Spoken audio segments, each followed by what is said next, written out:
2020년 7월 2일 새벽 설교입니다. 오늘 본문은 역대기상 2장 1절에서 55절까지 말씀입니다. 오늘 본문 읽기는 2장 1절에서 15절까지만 읽도록 하겠습니다.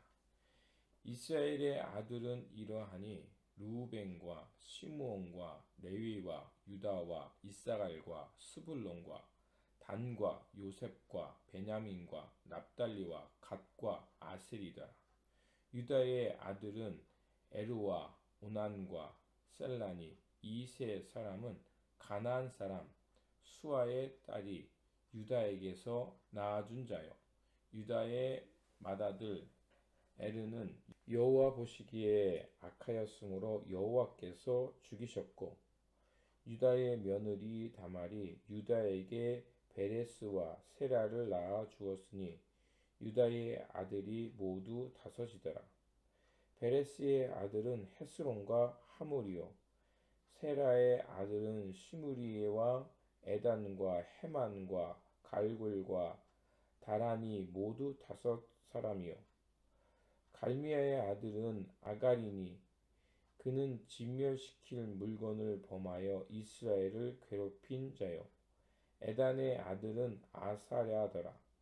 헤스론이 낳은 아들은 여라무엘과 람과 글루베라.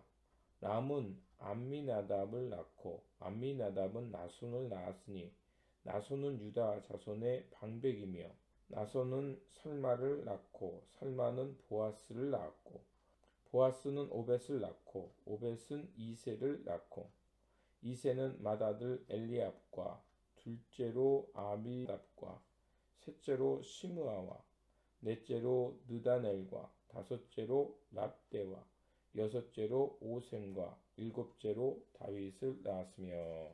아멘. 어제 말씀드린 대로 역대기는 포로기 후대 성전 재건 세대를 위해서 쓴 것입니다.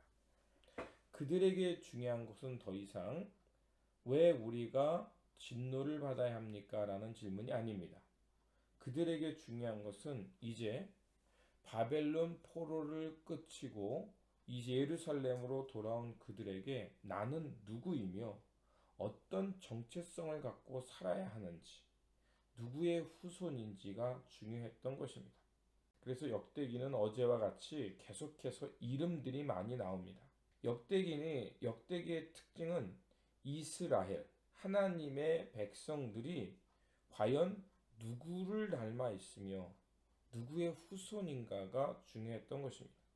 그래서 하나님이 친히 당신의 형상을 따라 창조된 아담의 후손들이며 또 믿음의 조상인 아브라함을 통해서 택함받고 하나님의 언약을 받은 거룩한 백성임을 알려주는 것이 중요했던 것입니다.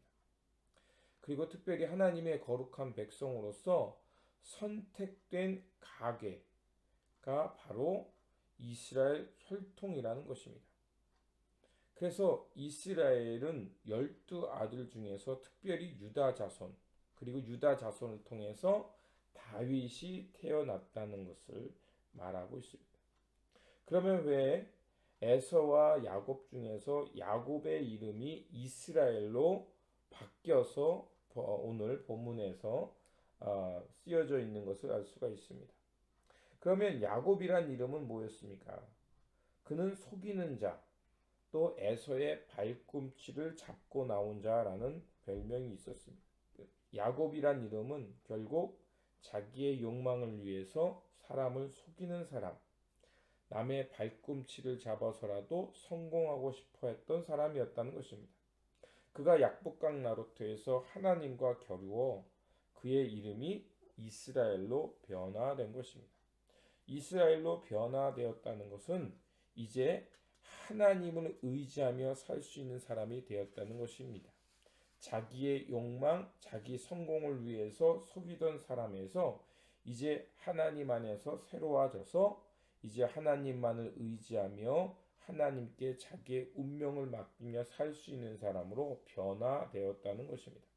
그래서 이제 야곱이라는 이름 대신에 이스라엘은 이름으로 바로 그 족보를 얘기하고 있는 것을 알 수가 있습니다.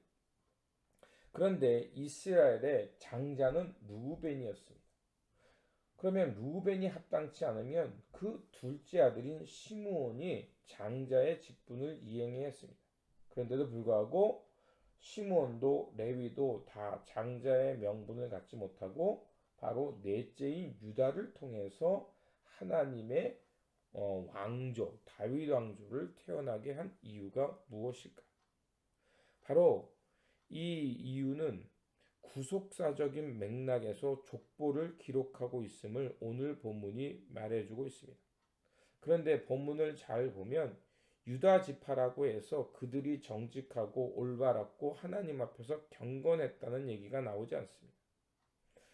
그 이스라엘의 그 12아들 중에서 유다, 특별히 유다 가문을 택하셨는데 그들도 뭡니까? 하나님 앞에서 참 부족했습니다. 3절에 보면 유다의 아들은 에르와 오난과 셀란이 이 세 사람은 가나안 사람 수아의 딸이 유다에게서 낳아준 자요. 이런 표현이 나옵니다. 유다 하나님의 백성이었습니다. 구약의 전통에 의하면 이방인들과 결혼하면 안 되는 전통을 가지고 있습니다. 그런데 유다의 아들들이 어떻습니까? 가나안 사람과 결혼했다고 말합니다. 또 유다의 맏아들 에르는 여호와 보시기에 악하였으므로 여호와께서 죽이셨다라고까지 말합니다. 유다 가문을 보아도 하나님 앞에서 결코 완벽하거나 또 경건하게 산 집안이 아님을 알 수가 있습니다.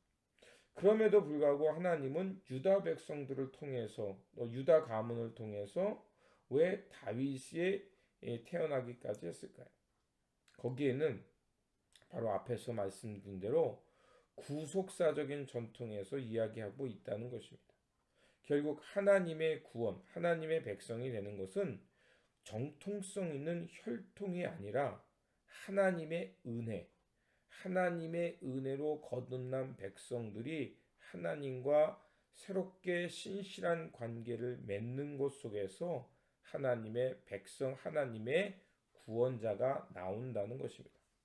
이것을 신약에서도 그 개념이 발전되어서 이제 하나님의 약속받은 백성은 결국 율법을 지키거나 혈통이 아니라 하나님의 약속을 지켰던 분, 즉 하나님의 약속을 이루신 예수 그리스도를 믿는 자가 하나님의 언약 백성이 되고 택함 받은 백성이 된다는 것을 말하고 있음을 알 수가 있습니다. 그래서 사도 바울도 에베소서 2장 8절에서 13절에 보면 바로 하나님의 백성이 되는 것이 혈통적 정통성이 아니라 하나님의 은혜와 예수 그리스도를 믿는 믿음 가운데 이루어짐을 말하고 있음을 알 수가 있습니다. 그래서 에베소서 2장 8절에서 13절을 제가 읽어드리도록 하겠습니다. 너희는 그 은혜에 의하여 믿음으로 말미암아 구원을 받았으니 이것은 너희에게서 난 것이 아니요 하나님의 선물이라. 행위에서 난 것이 아니니 이는 누구든지 자랑하지 못하게 함이라. 우리는 그가 만드신 바 그리스도 예수 안에서 선한 일을 위하여 지으심을 받은 자니 이 일은 하나님이 전에 예비하사 우리로 그 가운데서 행하게 하려 하심이라. 그러므로 생각하라. 너희는 그때 육체로는 이방인이요 손으로는 육체에 행한 할례를 받은 무리라 칭하는 자들로부터 할례를 받지 않은 무리라 칭함을 받은 자들이라. 그때 너희는 그리스도 밖에 있었고 이스라엘 나라 밖의 사람이라. 약속의 언약들에 대하여는 외인이요 세상에서 소망이 없고 하나님도 없는 자이더니 이제는 전에 멀리 있던 너희가 그리스도 예수 안에서 그리스도의 피로 가까워졌느니라. 아멘입니다. 그렇습니다. 결국 하나님의 백성으로 여김을 받는 것은 하나님의 선물, 그래서 그것은 누구도 자랑할 수 없고 하나님의 은혜로 받아진 것이며 또한 우리가 이렇게 하나님의 선물을 받기 전에는 우리의 육체의 사람이요 이방의 사람이요 또 부정한 사람들이었지만 그래서 언약 밖에 있던 사람이었지만 이제는 예수 그리스도 안에서 주님의 보혈로 하나님의 거룩한 백성, 언약 백성이 되었다는 것입니다. 그렇습니다. 하나님께서는 하나님의 구원의 백성을 이루시는 것은 혈통이나 또 어떤 전통을 지키냐 안 지키냐로 하는 것이 아니라 바로 예수 그리스도 안에서 그리스도의 피로 말미암아 하나님과 얼마나 바른 관계를 맺으며 살아가나, 그리고 그 관계 속에서 바른 믿음으로 하나님의 뜻을 향해 살아가는가가 하나님의 거룩한 자, 상속자, 후사가 된다는 것입니다. 그러므로 혈통적 관계가 아니라 믿음의 관계로 하나님의 구원의 선물을 받은 백성답게 오늘도 우리의 일상 속에서 하나님의 은혜를 따라 자비와 용서, 또 이웃들과 하나님의 평화를 이루며 살아가는 하나님의 택함 받은 백성, 언약 백성 되어 살아가는 날들이 되시기를 바랍니다. 기도하겠습니다. 구원의 하나님, 하나님의 거룩한 백성이 되는 것은 혈통이 아니라 하나님의 전적인 은혜이며 주님과의 친밀한 관계로 맺어짐을 깨달았습니다. 우리가 하나님 앞에서 늘 부족하고 어리석은 자지만 은혜로 구원받은 언약 백성임을 잊지 않게 해 주셔서 우리의 일상에서 언약 백성답게 사랑과 자비, 이웃들과 평화를 이루며 구원받은 백성의 정체성을 잃지 않고 살게 하여 주시옵소서. 우리 구주 예수 그리스도의 이름으로 기도드립니다. 아멘.